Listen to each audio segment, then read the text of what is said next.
This is model shipwright Steve Priske. Just wanted to give everybody out there that's been watching the progress on this ship model of the HMS Snake a little update. If you've noticed, there haven't been any postings for the last 2 or 3 months, and unfortunately in November of last year my father took terminally ill with cancer, and so I've had to be out of town for the last 60 or so days to make sure that everything was taken care of at home. But now I'm back in the saddle and want to get this project completed, so let me give everybody a quick update or an overview as to what's been completed so far. As we can see, the hull of the ship model, of course, has been completed, and videos have been posted about how this was constructed. It's a double plank-on frame, or double plank-on bulkhead affair. Over 600 copper plates, real copper plates, have been added to the hull. And the top of the deck here, of course, is complete, as well as is the below decks. And one of the fun parts of this project was that I was commissioned to actually build out the below decks as detailed as possible, and also to light up the below deck. So let's take a quick look at what's been done down here. As we can see, there's been a considerable amount of cargo, both large, medium, and small barrels, casks, and open tubs have been added to the lower deck. In fact, here's the capstan, the lower half of the capstan, and of course some additional deck gratings going to the bilge deck, even below this. Also, here's some lead shot just below what's going to be the set of steps at the lower access hatch. This a wooden ladder will be placed here, and that'll allow access down to the lower deck. As you can see, not a lot of what's inside of the lower deck is visible through these hatchways when they're open, but there is interior lighting that's been added underneath this deck. Now, this is not very attractive, but nobody's going to see this, so let me show it to you real quickly. Here you can see all of the various lights that have been added underneath the main deck, and they're going to be tied into a rheostat that will allow for adjustable lighting. Here's the wire that goes out underneath the hull of the ship that these lights will be connected to, and that'll allow the owner of this model to adjust the lighting so that it can light up this below decks a little bit better, and we'll be able to see an awful lot of the details that are down here. Alright, now next let's take a look at some of the accoutrements that have been made for the main deck. Of course, here's the capstan. And here's one of the more attractive and complicated pieces to get right on this model was the ship's wheel. Provided in the kit were these fairly small, not small in size, but skinny photo brass etched ship's wheels, and I wasn't quite happy with them because I didn't think they showed enough detail. So after searching around and using the figures that are going to be on this model as a guide for the scale, I found an appropriate ship's wheel in Italy. Of course, these are twin ship's wheels, but these show an awful lot more detail than the factory pieces. As you can see, the wooden spokes are nice and curved, just like they would be on a real ship, and tried to replicate the colors of this as accurately as possible for a real ship's wheel.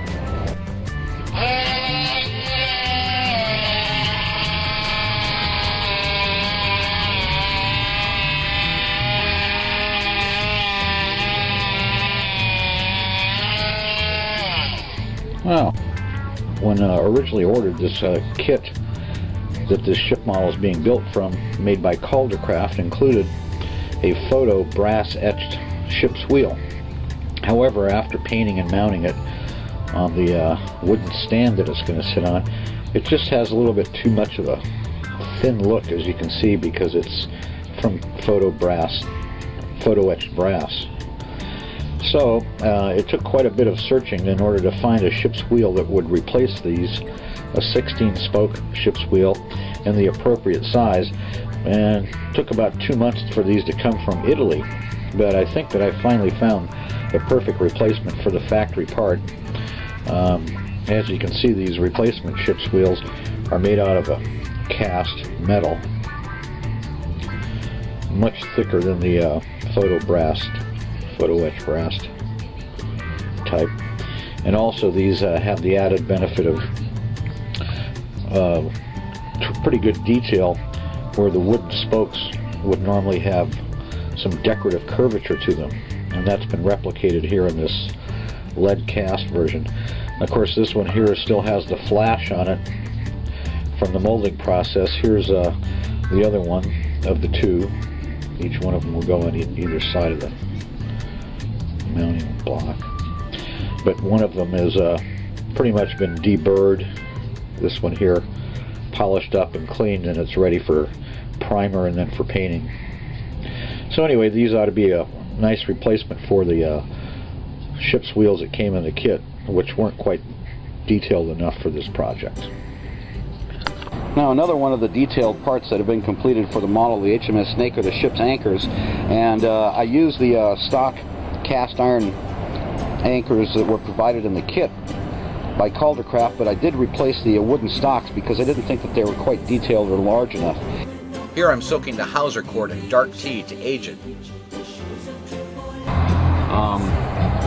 Kit's provided with a cast iron anchor as well as a standard wood stock that's been pre-shaped. So what I'm doing is I'm custom making wood stocks out of 2 pieces of oak that have been glued together. In this schematic drawing here, we can see what the anchors on a ship of the line from the Royal Navy at the time that the HMS Snake was sailing would look like. And there were 4 of these large anchors, bower anchors, 2 always being used and the other 2 as spares, tied up on the cat heads. So as I said just a second ago, I'm completing the wood stock, this elongated wood stock here.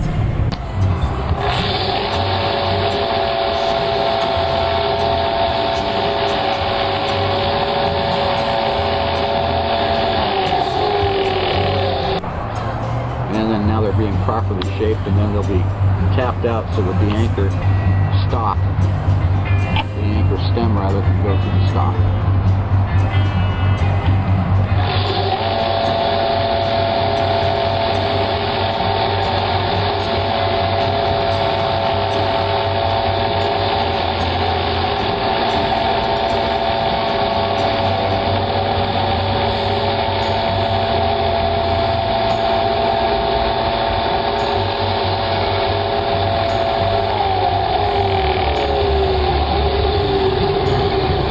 What we're looking for, properly shaped. And what I'm using as a reference is this excellent book by Stephen Beastie called Man of War Cross Sections, and you have a very good look at the inside of what these ships look like as well as the outside. And as we can see in this schematic right here, the traditional ship's anchors had these fairly large wood stocks which have been now replicated. But also you notice that the ring that attaches the hawser to the anchor has been roved with rope to help keep it from chafing and so on.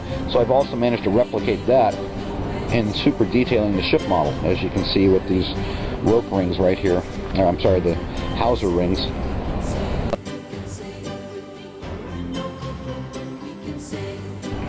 Alright, now a couple of other pieces that have been completed for this model are the ship's boats. Here's the captain's gig, or sometimes referred to as the admiral's gig, which is a completed boat, and this will be stowed just above the aft deck gratings on board the HMS Snake. But the other ship, the ship's longboat, also completed, and here of course is a really neat schematic in a book about 18th century warships from England, and we can see how the interiors of this ship look, of these boats looked. And what I've done on this particular one of the longboat is I cut it in half, right down the center, to create what's called a half-hull model.